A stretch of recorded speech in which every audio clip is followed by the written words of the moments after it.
Okay, Robert back here. Today in the vise I have a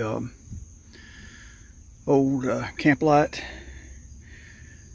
Not in the best shape in the world, but it's really not in that bad of shape. I mean, it's going to have character. But hey, let's get started.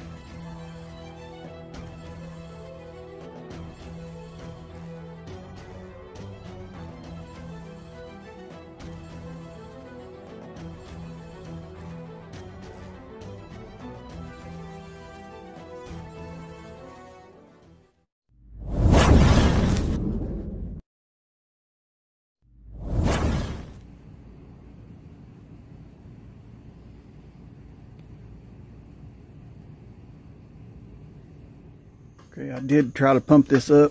Seems like the pump's working good, so should have good pump leather in it. But the air is leaking straight back out the fuel cap. So first things first, let's go ahead and see if we can get rid of that problem. Start by seeing if we can remove that screw, which is going to be no problem. Coming right out, it's not sticking like they sometimes do. There's a little cup down here I'm going to put my parts in. There's the culprit. Pretty sure that the my gaskets are going to fit that I use on my Coleman.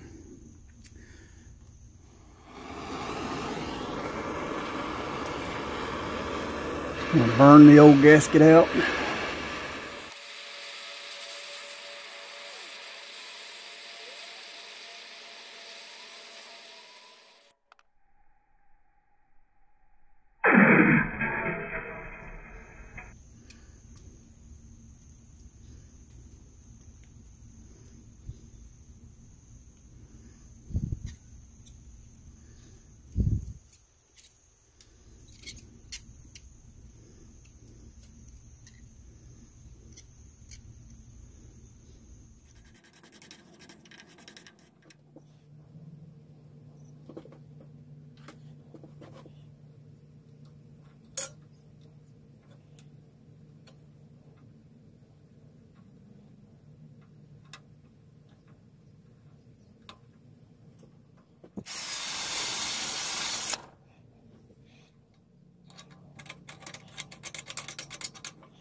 Move this ball nut.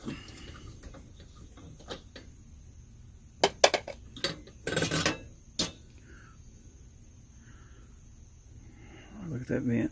Boy, that's pretty. Only got 2 chips in it. Really not bad.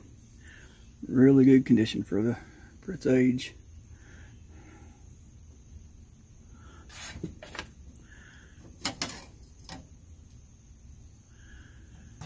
This globe has no markings, and the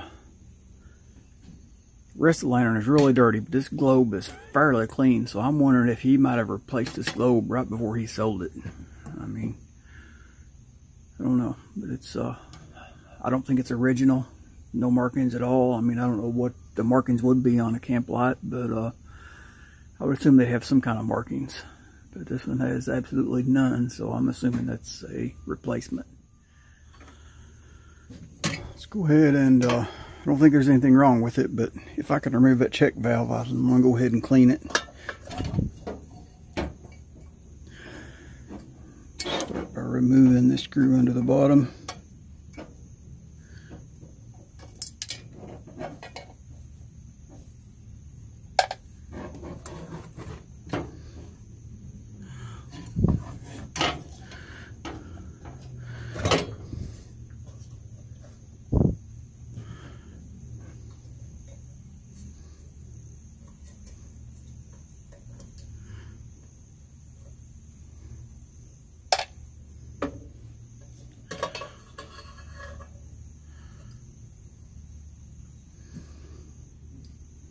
Unlike the Coleman, these don't have the hollow pump stem. It's solid with a kind of like a little key in the end to open and close the check valve.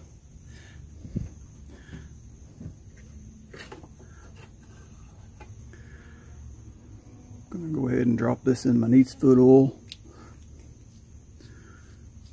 Have it soaking in there. Okay, this check valve's a little different than a Coleman.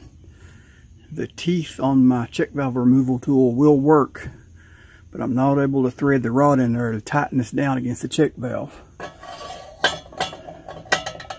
So I'm just going to try my luck.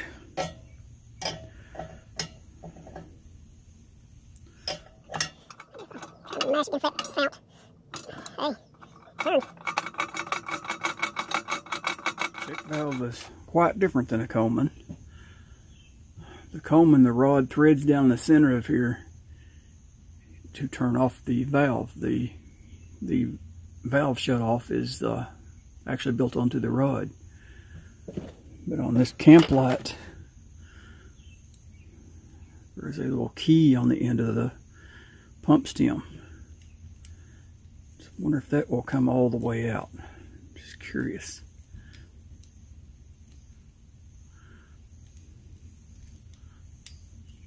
I think so. So this is a two-piece check valve design, or three-piece if you want to count the little, there's a little pin that shuts off, can shut your airflow off. And then you got the little bearing in there just like in the Coleman one. Sounds free, and I know it was pumping, but I'd like to clean it.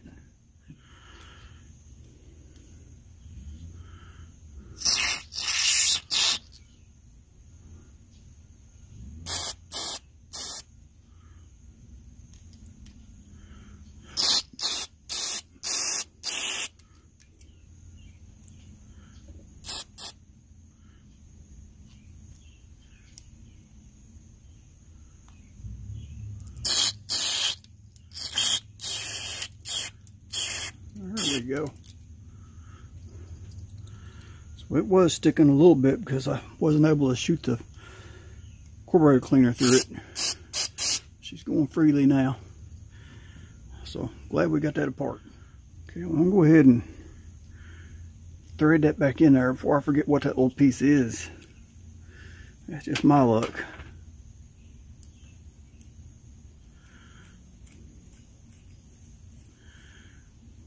Close that back off. Now comes the fun part. Let's see if we can get that back in there without that rod. I usually use the rod to guide it. Yeah, I got lucky. It looks like it might have fell right in place. Yeah, that probably never happened twice. Figured it'd fall in there sideways.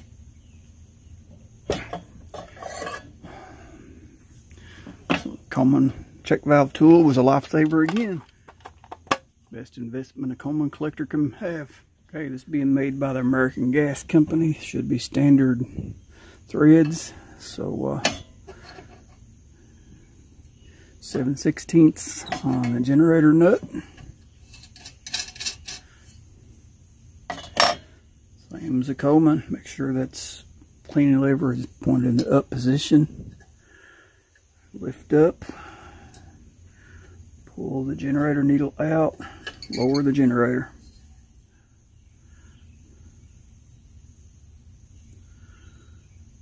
A little carbon builds up, but needle's still intact. Never seen one crimped like that. I think I've got another AGM lantern up there that crimped. I'm not going to be able to get the insides out. Maybe that's why they've done that, keep you from rebuilding them. All right, next step, let's remove that nut holding the burner cage on.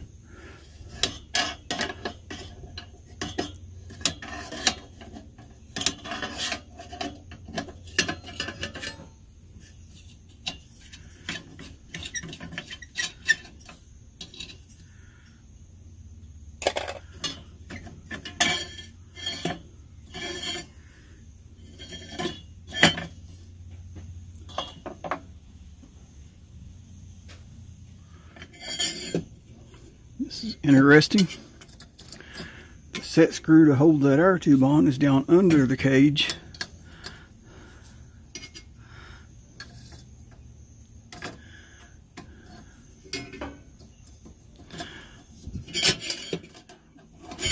Able to get a hold of it or not.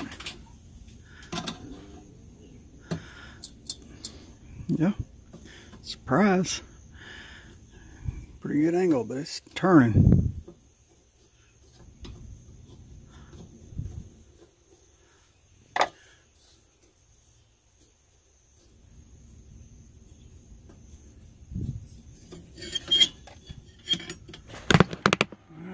See if we can be lucky enough in that. Yep, it's just gonna turn right out. Didn't have to heat it.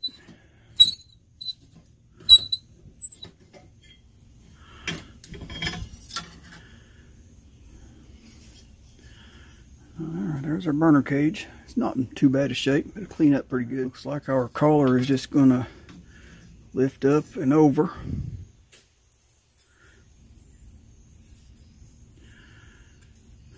A little bit of rust on it, but like I said, she's going to have some character. Okay,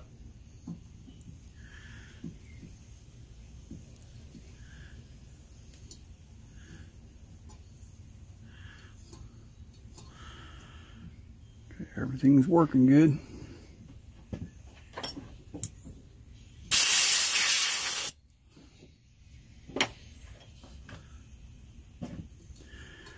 This definitely needs a vinegar bath.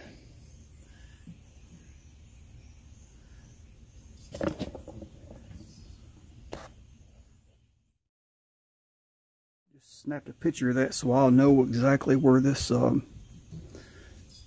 clocking is on this. The valve is right over the emblem, over the decal. And this is a really different setup than what I'm used to with the Coleman. Generally with the Coleman, I can take my homemade tool, just drop down in there and turn that out. But this really doesn't look like I can do that. And I'm not going to have a wrench that's deep enough to get on there and try to turn it. So once again, I'm going to use my homemade tool. Maybe a piece of leather. I think we can get it on there maybe. Try it without heating it. Hey, look there. Doggies, that's going to do the trick.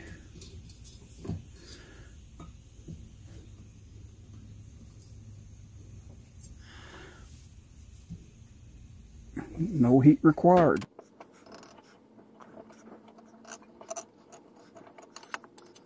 This is still good over the end of the pickup tube. These looks like it's lead melted down in there to hold that in. So it looks like, I mean, it could be the solder, but all one piece. Okay, wish me luck here. These old steel burner tubes, they look rusty. So I don't know how easy they're going to come out or if I can get them out.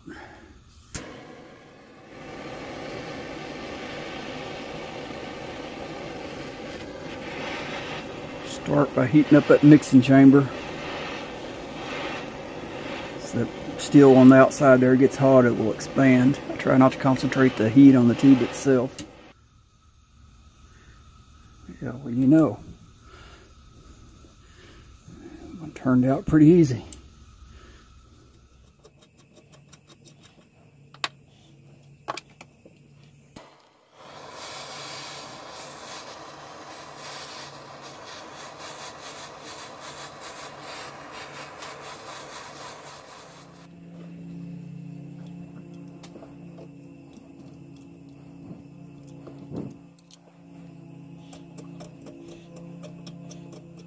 See right down in there,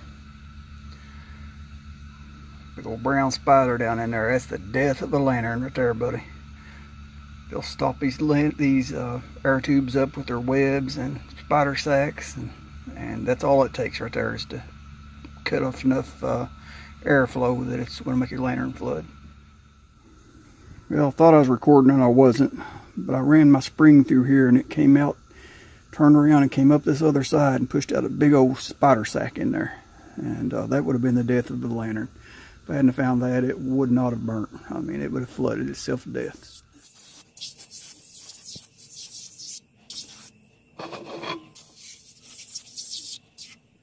Okay, this paint's already bad shape. It's rusting. So I'm going to go ahead and take this little bar brush, this thin brass bristles. See if I can scrub a little bit of that rust off right there. So I don't want it to go through and start pitting the fountain.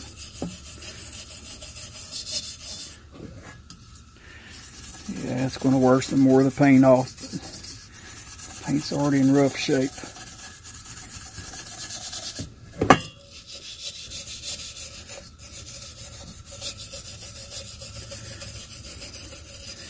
My concern is stopping this rust.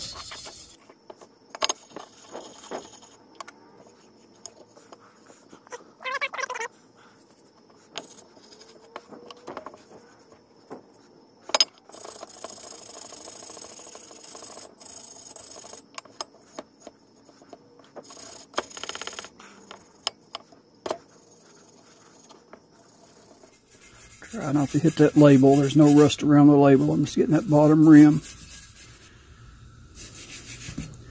And right there, it's starting to turn into a little cancer right there. It's more than surface rust.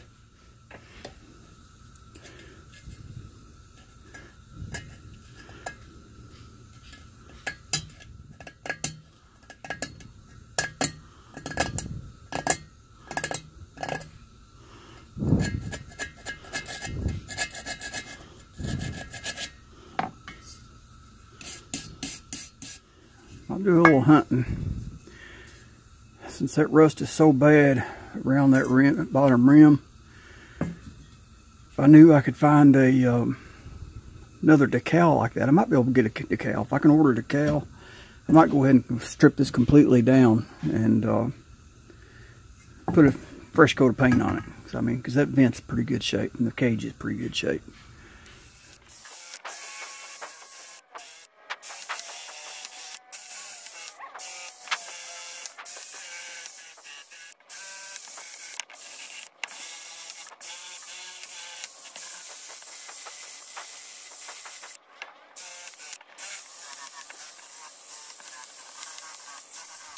Generally, I wouldn't do that to a lantern font, but this just got too much rust. I mean, once it starts turning into cancer, you got to get it off there, because the next thing you know, it's going to be eating pinholes all the way through it. So, she's not going to be the prettiest in the world, but she's going to run. And like I said, if I can find another decal, I may strip it completely down, put a little glazing and spot putty in these pits, and I can make it look new again, semi-new, but it's never going to look perfect, because I mean, it is a very old lantern. Okay, as bad as I hated to, I had to go ahead and take that wire wheel and go all the way around that bottom rim. You can see the serious pitting in there. I hated to, and even up in here, left some of it. But if I didn't stop that now, where it was already turned to cancer, I mean, it wouldn't have lasted another 6 or 8 months, and it'd have pinholes ate in it, and then I'd have a useless fount. So, like I said, it's going to have character, and I'll try to see about getting a new decal, and if I can, I'll completely redo this. I'll either use a sandable primer and build up that pitting, or glazing spot putty, and we can make her look a lot better. But for now, she's just going to have character. A little wax on that will prevent the rust, so prevent it from coming back.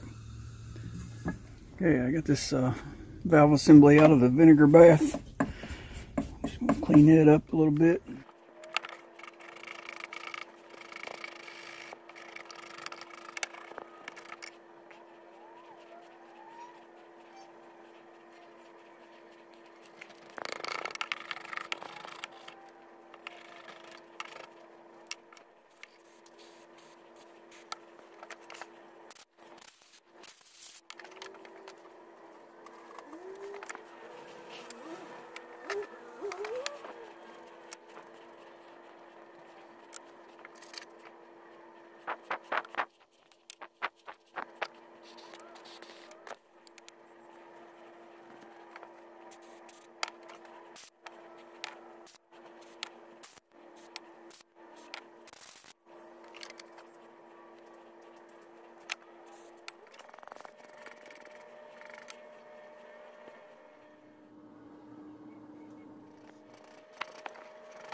Okay, the plan is, got this paint that's pretty close to the match.